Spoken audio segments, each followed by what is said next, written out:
Hello everyone, welcome to बुनियाद। हम लोग पढ़ रहे थे क्लास 9 फिजिक्स गति यानी मोशन। इस पर हम लोग अब अपने लास्ट की ओर हम लोग पहुंच चुके हैं। और इसके बाद हम लोग का शायद ये हम लोग का लास्ट क्लास हो। इसके पहले लमसम 4-5 वीडियो हमने बना लिया था। और अपने पहले के वीडियो नहीं देखे हैं तो प्लीज आप पहले वो वीडियो देख लें, तब आप इस वीडियो को देखें। और हम बात करते हैं थ्योरी का। तो ऑलमोस्ट जो हम लोग का थ्योरी वाला सेक्शन है वो पूरा हो चुका है। अब इस पे जो भी हमारे जो हमारे अगले वीडियो आएंगे वो मोस्टली फिर इससे हम उस पर डील करेंगे, या तो क्वेश्चन से या फिर न्यूमेरिकल से। तो मेजर पार्ट कर लीजिए, जो हमारा पार्ट है थ्योरी वाला वो हमारा पूरा हो चुका है। कुछ कुछ थ्योरी हल्का फुल्का बाकी है, वो हम लोग आज देखे इसको हम लोग खत्म करेंगे। और तब हम लोग बढ़ेंगे बहुत सारे क्वेश्चंस पे, न्यूमेरिकल्स पे प्रैक्टिस करने के लिए। तो चलिए स्टार्ट करते हैं। हमारा आज का टॉपिक है गति के समीकरण। इसको कह सकते हैं अंग्रेजी में इक्वेशंस इक्वेशंस ऑफ मोशंस। और देखिए, जो हम लोग का फॉलिएज जो हमने के बाद इसके बाद जो हम लोग का चैप्टर आएगा वहां हम लोग पढ़ेंगे लॉज ऑफ मोशन। ये ध्यान दीजिएगा, गति के नियम, गति के नियम। तो देखो देखो भाई, नियम अलग होता है। हमने यहाँ का पढ़ रहे हैं समीकरण, ये अलग होता है। तो इस चैप्टर में हमें पढ़ना है अबाउट समीकरण, अबाउट इक्वेशन।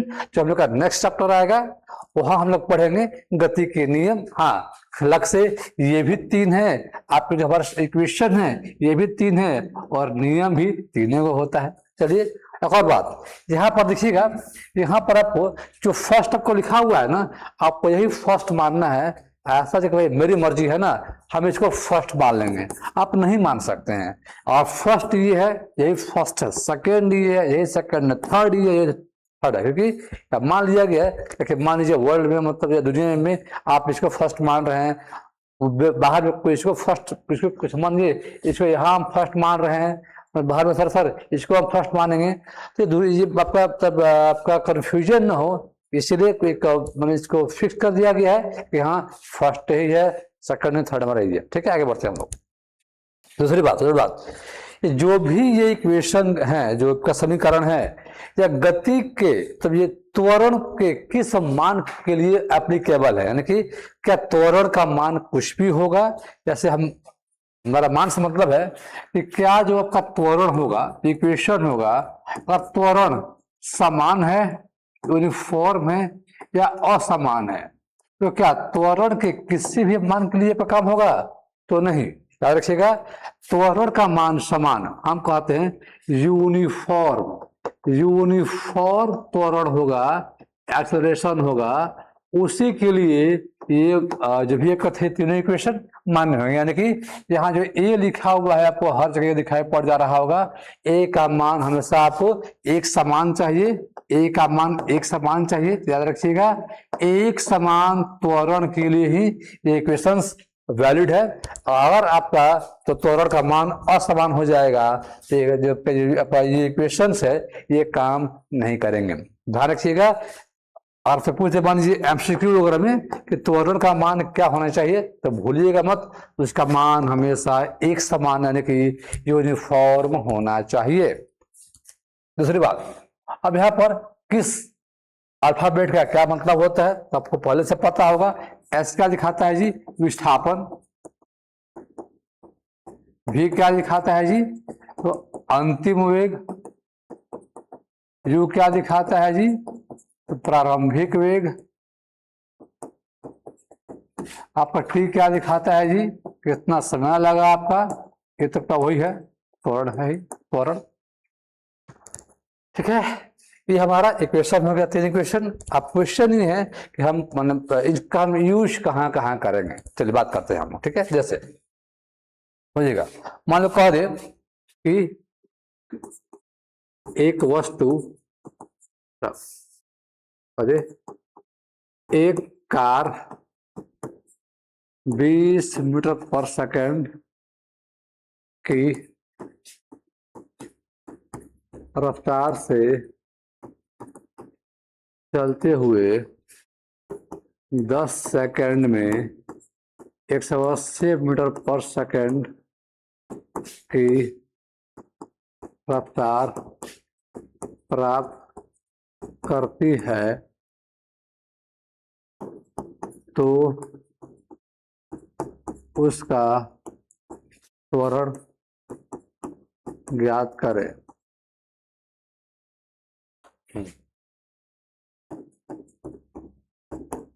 साथ में, ठीक है, बात करें इसको थोड़ा सा ना, तो इसका आसान करते हैं, ठीक है, इसको इजी करते हैं हम लोग, थोड़ा सा चीज को इजी बनाया जाए, ठीक है। देखते हैं हम क्या करते हैं। हम लोग स्टार्ट करते हैं, ठीक है, इसको हम स्टार्ट कर देते हैं, ठीक है। चलिए बात करते हैं हम लोग। तो पहले बात आपको ये पता होना चाहिए कि क्वेश्चन, जब भी आप ऐसा क्वेश्चन सॉल्व कीजिएगा, आपका पहला काम ये होना चाहिए कि क्या क्या दिया हुआ है वो मार्क कीजिए और लिखिए उसको। जैसे यहाँ आपको क्या लिखा है, ये 20, इतने के स्पीड से कार शुरू हुई है, ये क्या लिखा रहा है इसका, यू, मतलब प्रारंभिक गति, प्रारंभ हुआ है, इतना पहुंच गया बढ़ते बढ़ते, ये क्या हो गया, अंतिम गति, अंतिम वेग कह लीजिए, और हाँ, ये हो गया समय, कुल समय। तो पहले लिखते हैं हम लोग, क्या पूछा है जी, त्वरण, मतलब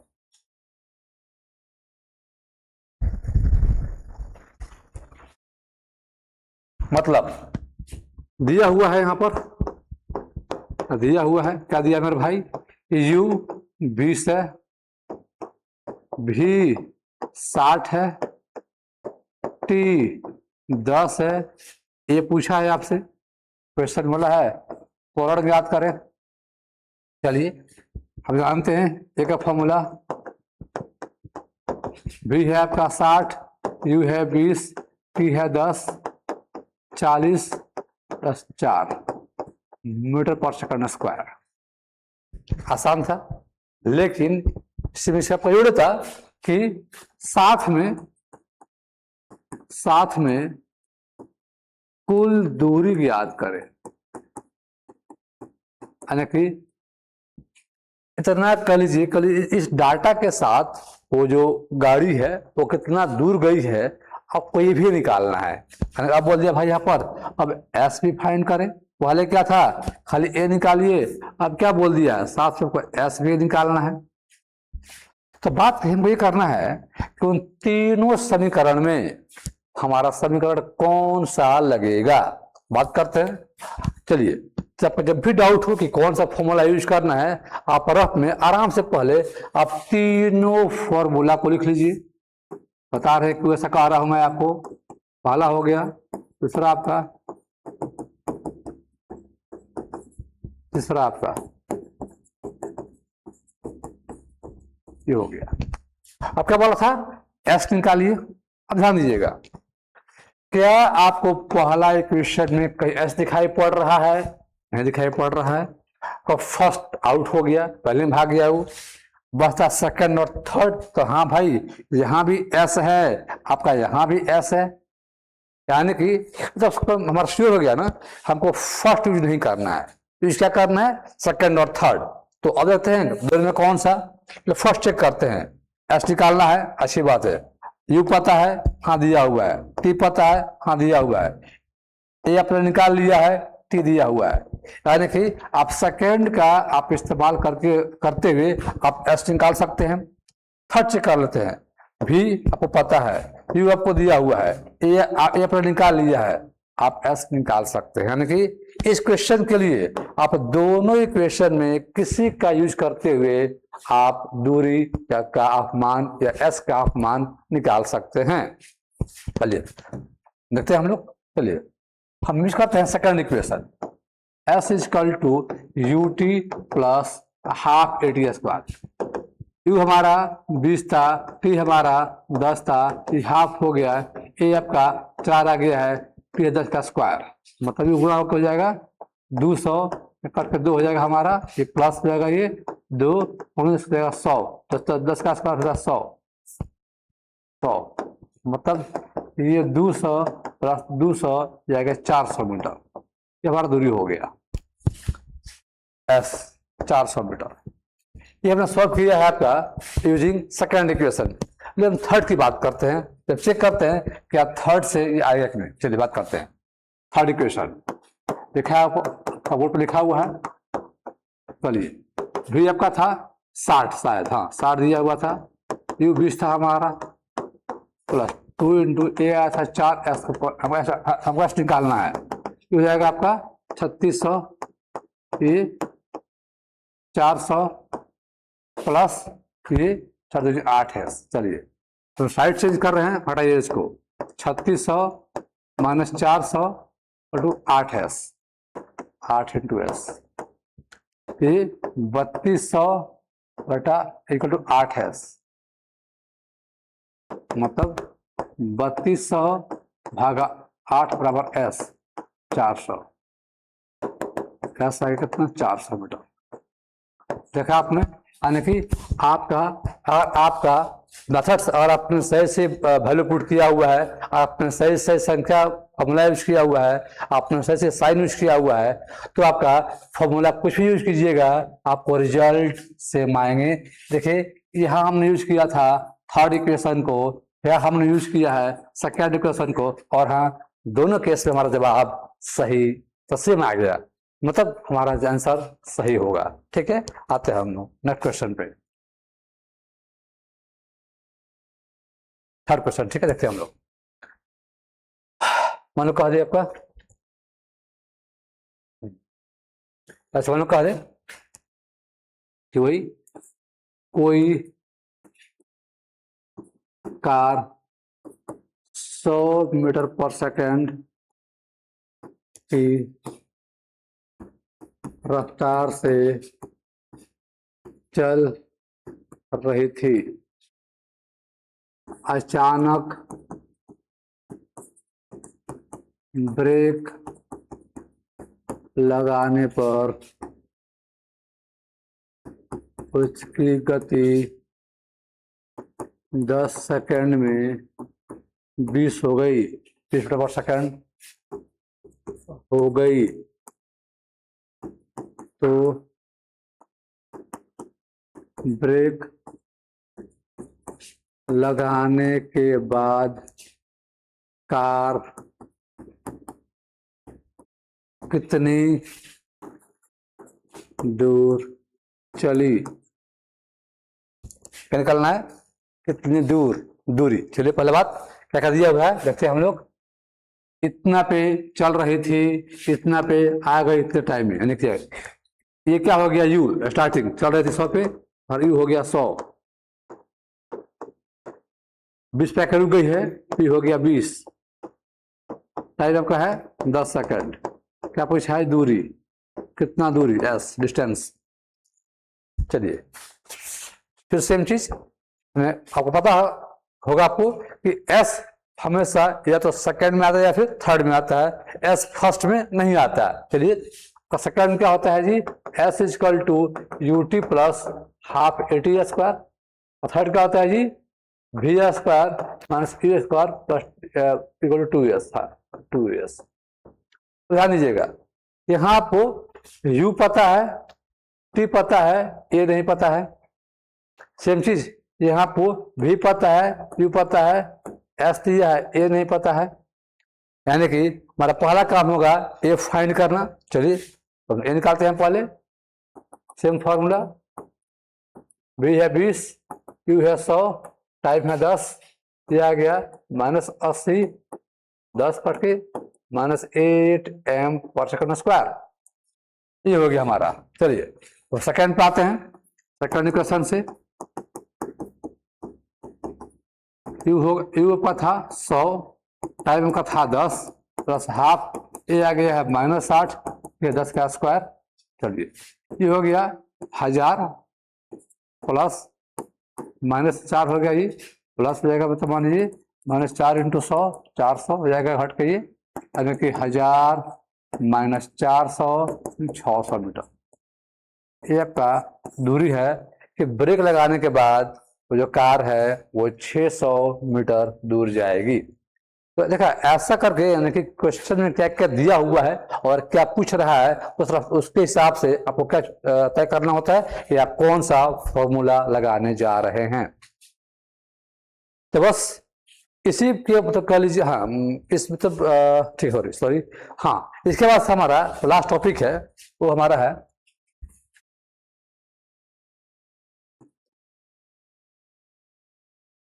एक समान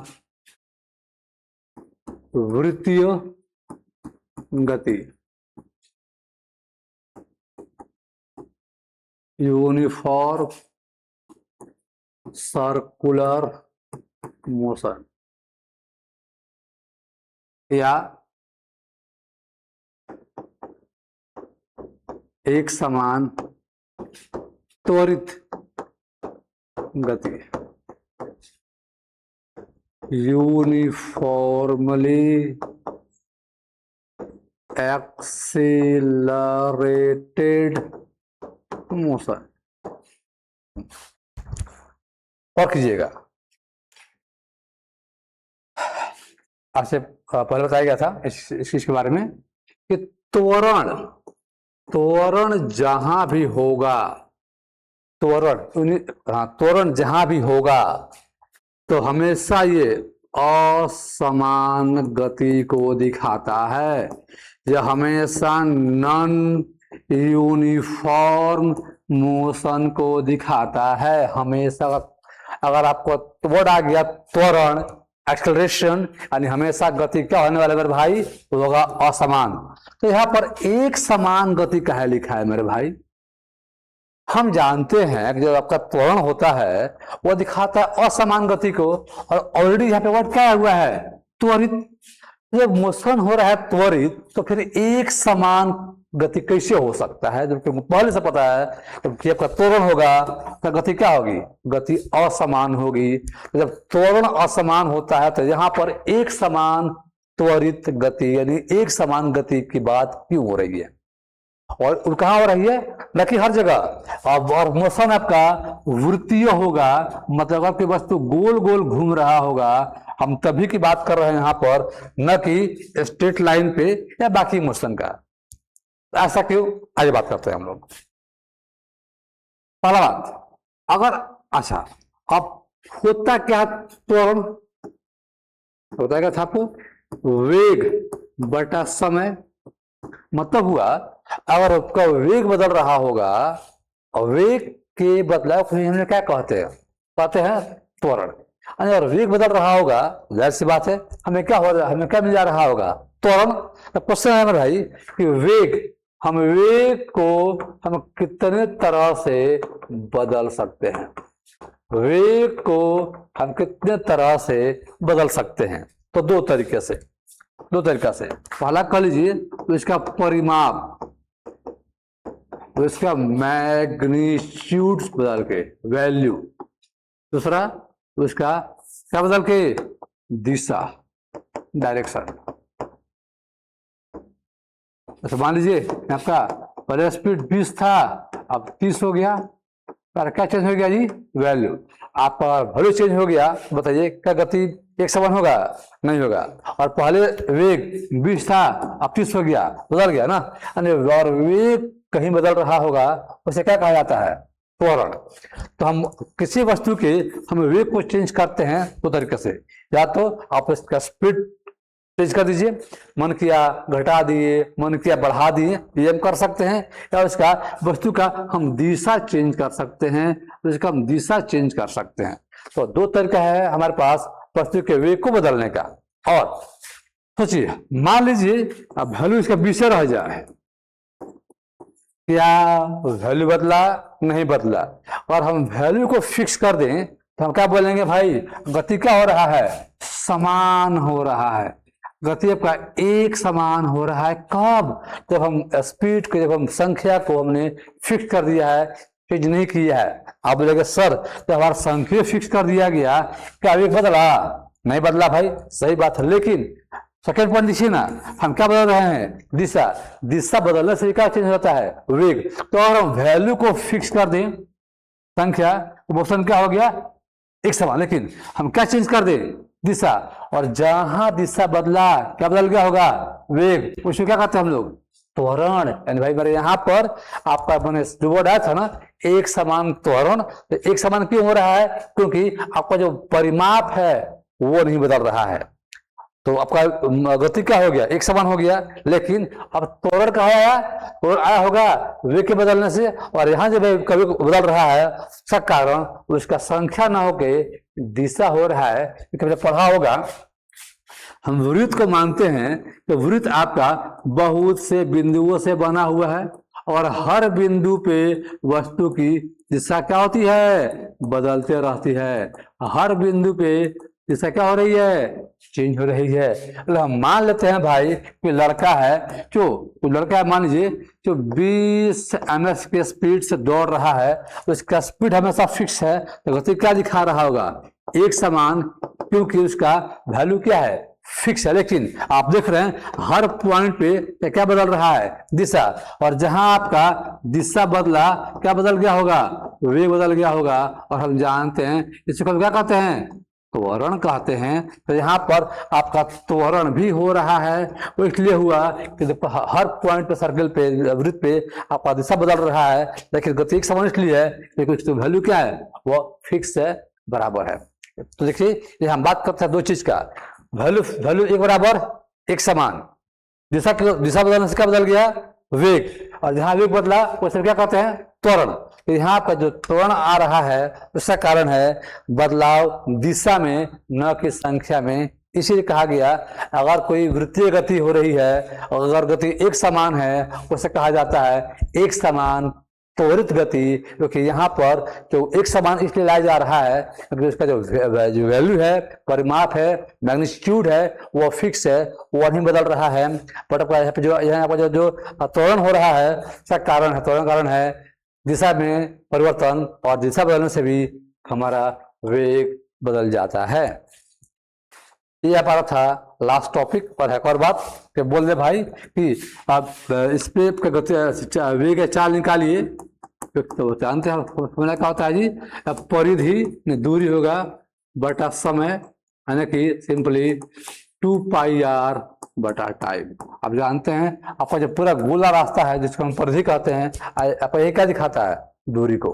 फॉर्मूला हो गया और वृत्तीय गति में क्या निकालने का, वेग और चाल निकालने का। और यहाँ हमारा ये पाठ पूरा होता है। और इससे हमारा इसी का बचा हुआ है वो है हमारे बहुत से क्वेश्चंस। तो अगले एकाध वीडियो में हम बात करेंगे हम लोग इससे बहुत सारे बेस्ट क्वेश्चंस का। तो मिलते हैं आपसे नेक्स्ट वीडियो में, तब तक के लिए bye bye, good night and thank you for watching. Thank you.